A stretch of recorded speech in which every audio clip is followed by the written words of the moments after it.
Florida's Space Coast, this is your career. Welcome to Your Career. I'm Debbie Featherston, your host, and with me today is Yvette Worlow. She is the Program Operations Administrator of CARES. And, you know, I was so delighted to make your acquaintance because something that is near and dear to my heart and to many viewers, I'm sure, is elder care. And that's the field that you really work in and are an expert in.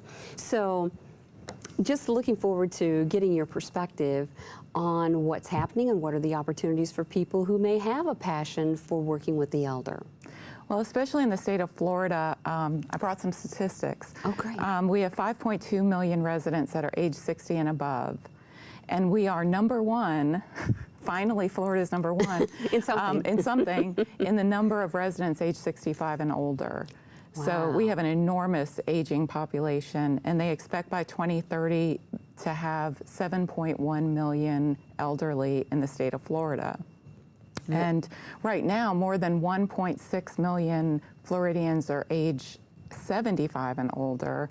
And if you go by percents, age 100 and older is the fastest growing age segment. Really? Yeah, it's amazing. Then I've moved to the right state because I'm shooting for 120. There you go. As long as I have my mind and my physical abilities. So seriously, this really explains why the occupations in healthcare are really the fastest growing in the U.S. They are. Healthcare support occupations and healthcare practitioners and technical occupations are projected to be two of the fastest growing occupational groups from 2014 to 2024.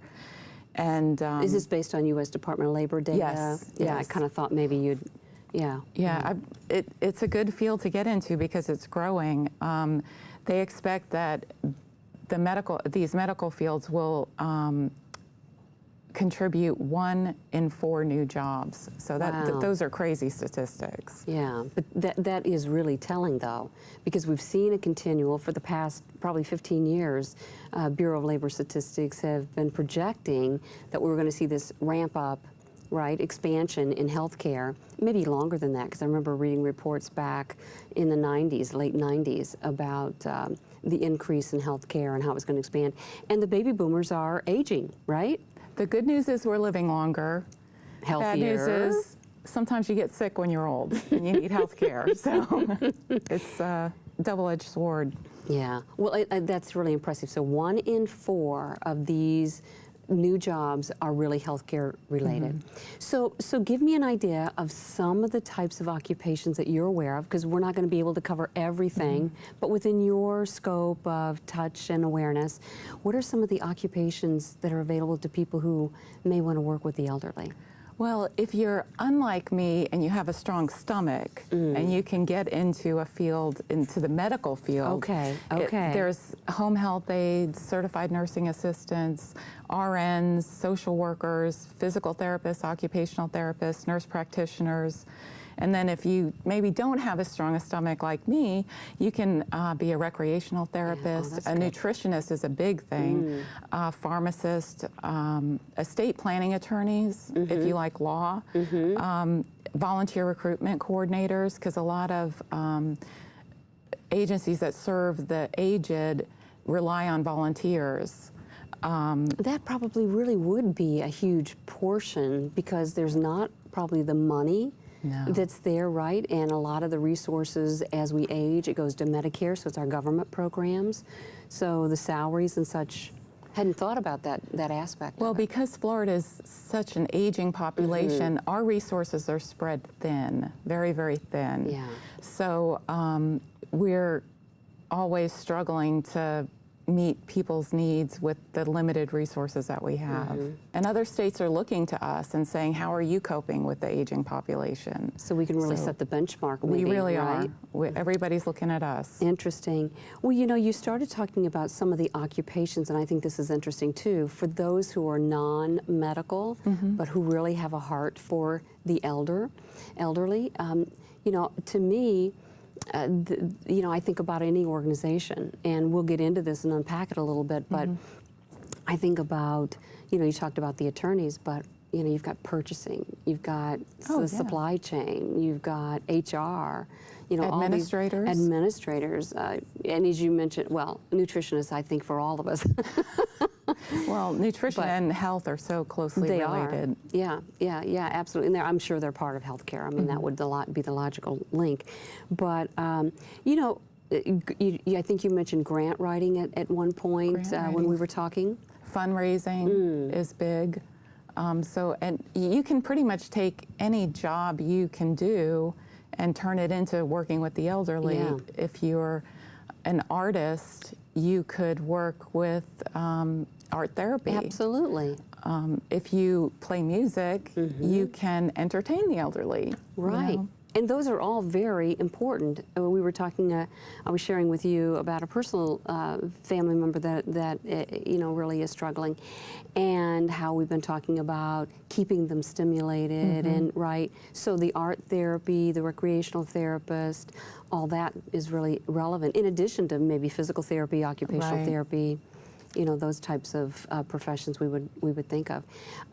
What about dementia? I want to take just a little walk down a slightly different path, because that seems to be on the rise in this country. Yeah, I've got some statistics on that too. And that's a huge career field if you can get into medical research. The number of people living with dementia worldwide is 47 million. Wow, 47 million worldwide. Okay, global now. Yeah. Okay. And it's expected to increase to 75 million in 2030. And I can't wrap my mind around that number, but to put it in a way I understand, the number of cases of dementia are estimated to almost triple by 2050. I wonder what's driving that data. I wonder, is there a source if somebody's interested and they want to know a little bit more about that? Is there an association or? Well, we have a lot of great resources. We have the Memory Disorder Clinic, and they also are in charge of the brain bank, where if people donate their brains, people with Alzheimer's, after they're dead, they dissect them and look at them. And there's the Alzheimer's Association. They have an excellent daycare named Joe's Club. Oh, locally. Locally. Okay. Locally. Okay. So, and there's also an Alzheimer's Foundation, which is a national, and they have a fundraiser walk that I don't have those statistics, but how many people participate? It's enormous. People could probably Google that, right? Or whatever their favorite search engine is. Yeah. Go search it online, right, and get the data. Well, the reason I'm asking is because, particularly when you mentioned dementia, Alzheimer's, and particularly the increase in the dementia by, 30 million people in just a few decades, that's really alarming. And I wonder what's at the bottom of that. How are they making those projections? And just makes me, there's a lot of why questions I want to know, right? Yeah, there are a lot of why questions. I think the biggest answer is we're just living longer and our brains are wearing out. I wonder if our brains are wearing out, or are we really not developing our brains fully enough, and so we're not building the neurons and the synapses that need to remain connected. Yeah, we're learning a lot about the brain that we never knew before. Exactly. We used to look at the brain as very static, that if you didn't have that pathway before, you're never going to get it. Okay. And, if you didn't achieve that pathway in your developmental years, then you never get it. And now they're learning the brain can do remarkable things. And for example, people have had traumatic injuries or strokes. They can relearn things, and so that's a fantastic field. If you're into medicine, that's a great way. We're learning so much about the brain. That's a great area of study. That's fantastic. I'm so encouraged about when you look at somebody who's, like you say, brain trauma, injury, right, and how they have been able to relearn how to speak or walk, or and their memory has been wiped out, right, from the prior career, so they've had to start from zero, basically. The human body is amazing. Absolutely. Well, what was really encouraging when you were talking about a number of these occupations is that, many of them require post-secondary education. However, there's a large percentage of them that don't. CNAs. Yeah. There's a huge need for CNAs. And if you are able, it's not I'm not sure how long the class is. It's not very long. You will be able to get a job tomorrow. Yeah. So a CNA is a certified nursing assistant, right? Mm-hmm. And so that's what, a few months? The programs Yeah. have really have vary in length, as I understand it, from state to state. But Yeah, in Florida it's brief. yeah, It's brief. yeah.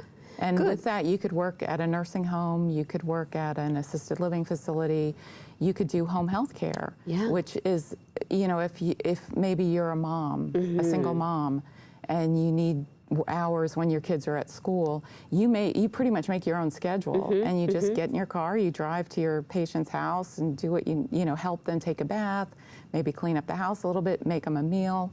And it's very flexible, so That's it's a good. great job. That is good. Yeah, and I imagine there's a lot of seniors who are at that point where they need a little bit of help to be able to stay in their own homes. And that's what take everybody. me shopping, help me do some laundry, clean a little of this or that. So they would also do some of those things, Oh, is sure. that right? And I mean, everybody wants to stay at home. Yeah. Nobody wants. Well, very, very rarely does somebody want to go to a nursing home. Yeah. But with just a little bit of help, people are able to stay at home. Yeah. And maintain the quality of life and it be safe Yeah. for them, right? And safety is important. Big Safety deal. is important. Yeah, big darn deal.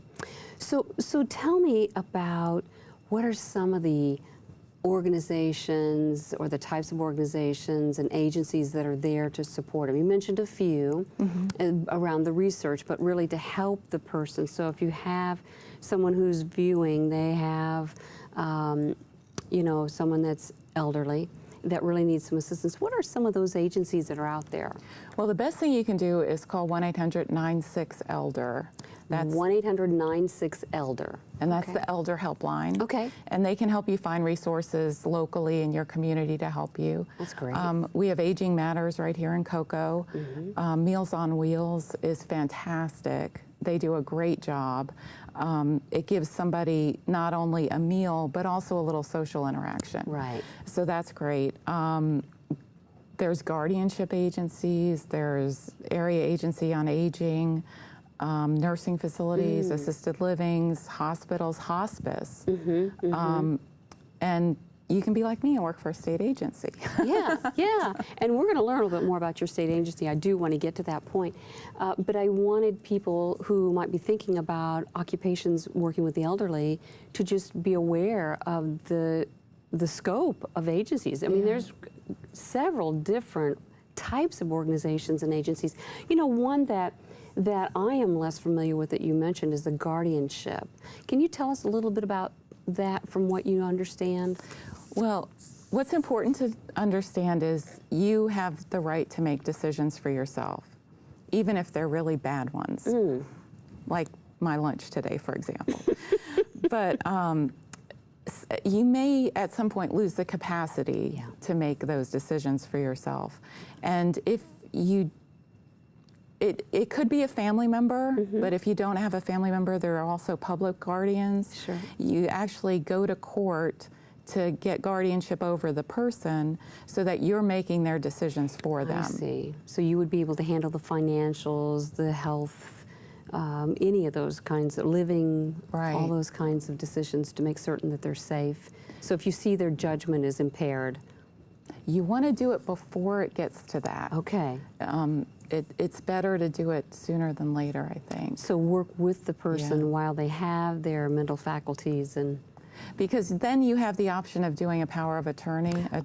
So that's a lot easier than going through the guardianship process. Okay. So if your loved one is suffering with dementia and they realize and you realize, then you can do I think it's called a durable power of attorney, and then you don't have to go to court and do the guardianship. It's a lot less expensive as well. And that's more when a family member or somebody that's really close to them that they trust, like, that they would want to give the power of attorney to. Is that right? Somebody you trust. Somebody you trust, that's right.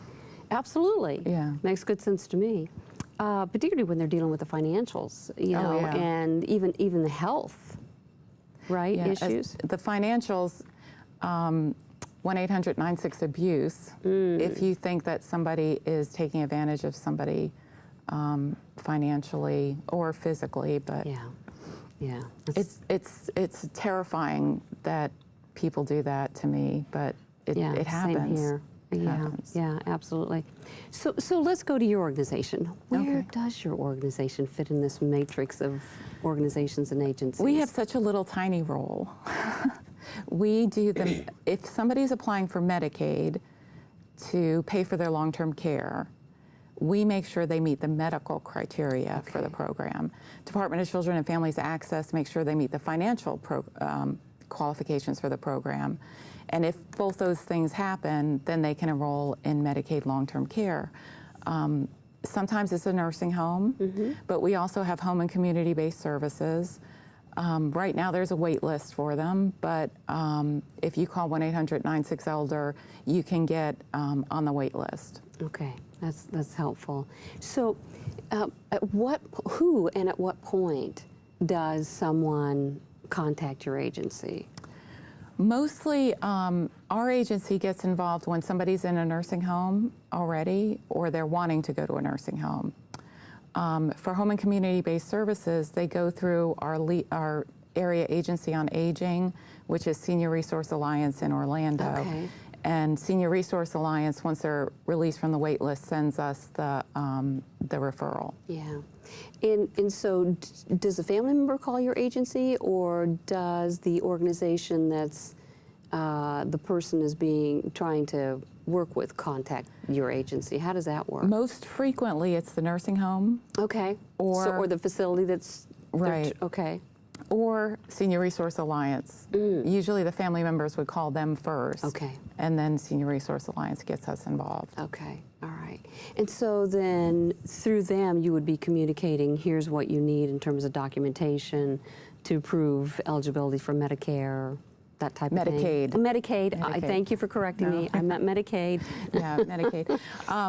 It's really not a terribly cumbersome process. Okay. There's a 2-page form that your physician fills out, and then when we go and do an on-site assessment, and our assessment is kind of long. What's it involve, though? It involves every area of your life. Okay. We do a little mini memory test. We find out what help you need, what help you're getting, nutrition, social resources, your living arrangement. It's every facet of your life, basically. It takes about 90 minutes. So very comprehensive, which I think is appropriate. I mean, given what if you're going to make the right placement, you know, make sure this is really the right place for that person, right? As we said, that makes a lot of sense. Oh, very good. What are some, looking at just your agency, right, your organization, what are some of the professions, what are some of the roles that we see in this organization? Because it sounds like it's more administrative and supportive. A lot of assessing. Okay. Mostly assessing. Now, Department of Elder Affairs is enormous. CARES is just one little sliver of that pie. Yeah. And we have I'm the Program Operations Administrator, or Supervisor, as is known when you're not working for the government. And we have, in our office in Brevard, and we serve Brevard and Osceola counties, we have 2 nurses, 8 assessors, a couple of secretaries. So we're a small little office. Yeah, but you still have a good team. We have a great team. Yeah, our central office in Tallahassee is enormous, and they have all kinds of purchasing people and administrators and attorneys, and they're enormous up there. Yeah. A whole HR department. Yeah, makes sense, makes sense. And so they would support all the outlying offices throughout the state then? Yes. Yeah, Yes. yeah. So tell us a little bit more about your role in, or I should say the role that your agency plays in supporting the needs of the aging. Well, I think most people know about nursing homes. Yeah. A lot of people, I'm surprised, don't realize that Medicaid can help them pay for nursing homes. Right. So that's important to know. And then home and community-based services through Medicaid can help you stay at home by sending somebody out to help you take a bath, help you with grocery shopping, housekeeping, even just an emergency alert response. Wow. It gives people some peace of mind. Yeah. Even companionship. They'll send somebody out just to keep you company for a little while. They can provide meals, either Meals on Wheels or frozen meals. And sometimes the home health aide can cook you up something fresh, which is nice. Yeah. What about something like, I've come home from a hospital and I've been told that I'm supposed to walk. Can that home health aide maybe take them for walks, put their tennis shoes on and help them take a walk? Is that within scope, or would that be a different specialty? I'm not sure that's in scope, but I'm not sure. I just don't know. I'm just curious. Yeah, but usually what happens if something happens where you break your hip is the common thing. You go to the hospital. You might, if you live alone, you might need to go to rehab for a little while. Right. Then you come home, and like our program is long-term care. But if you break a hip, you might not need long-term care. You might just need short-term help. Right. And usually Medicare will help you with that. They'll send a physical therapist out, occupational therapist. Okay, so there would be some assistance, but it wouldn't come from your agency Right. as a general rule then. Well, that's a pretty significant role, helping to make certain that they get funding, because that, I think, for many families is the frustration, right?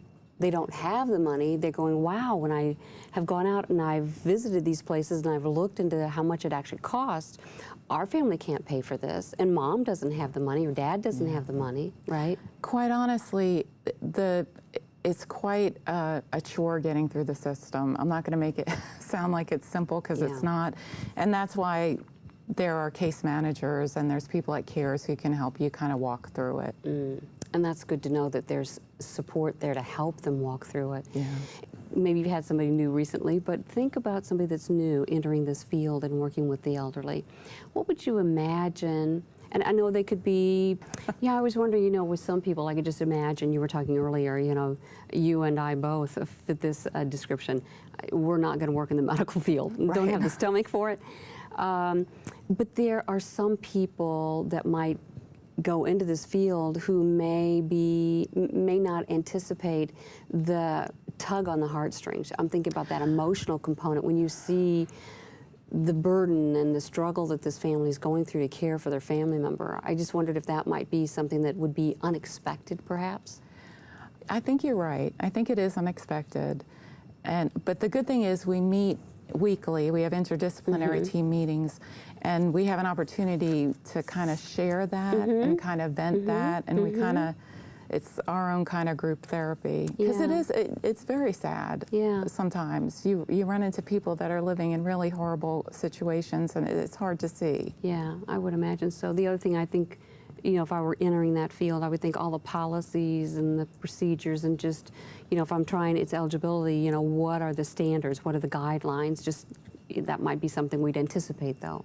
Right, but the state statutes are not always easy to interpret. I wondered. And that's, in our particular role, which is so small, understanding that the law and how to apply it, that is challenging. Yeah. In the couple minutes that we've got remaining, I'm curious, thinking broadly, are there skill sets, knowledge, or certain types of experience that might help to prepare someone?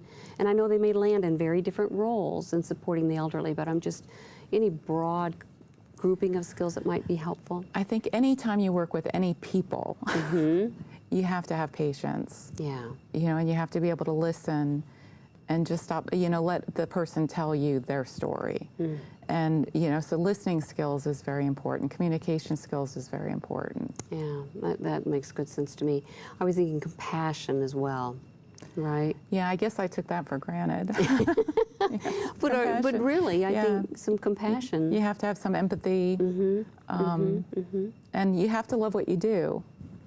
That's true. Or else you'll be miserable. Well, and that's why I keep that common thread through what we've been talking about is somebody that has a heart for caring for the elderly. Because I think there's a huge gap there. What are some of the, and we talked a little bit about this, but I want to come back to it just in the remaining minutes. What are some of the opportunities for someone who says, well, I really care and I'm compassionate about working with the elderly, but I'm not certain that it's going to be a good fit for me. So is there something I can do? Some volunteer? Oh, definitely, volunteer. Meals on Wheels, always looking for drivers. Okay. And that's something, college students can do, in the middle of the day, you're just dropping off a meal. Hospice, uses volunteers a lot. And they use volunteers both with the patients and even in their office. So if you have office skills, you can try that out. Hospitals. And so with the patient in a hospice situation, would that be more visiting with the patient when the family's not available? Exactly. Okay.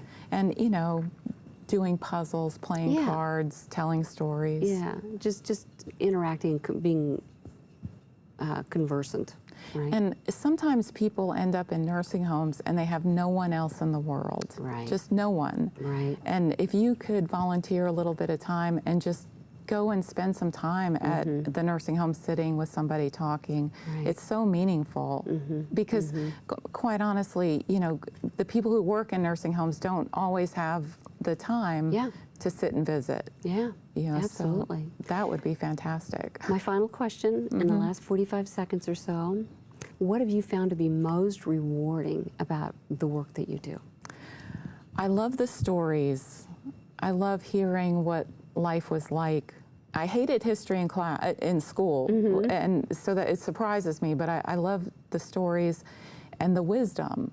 You know, if you live to be 100 years old, you've gained some wisdom. You bet. And I love having the opportunity to have someone share their wisdom with me. Yeah. And then just, you know, I love helping people. I love seeing, you know, oh, you're struggling, but guess what? Help's on the way. There's hope. Yeah. Well, Yvette, thank you so much for all this information. And on behalf of my guest and everyone here on the set of Your Career, thank you for watching, and remember, be career happy. More information about this program is available online at millermediagroup.org.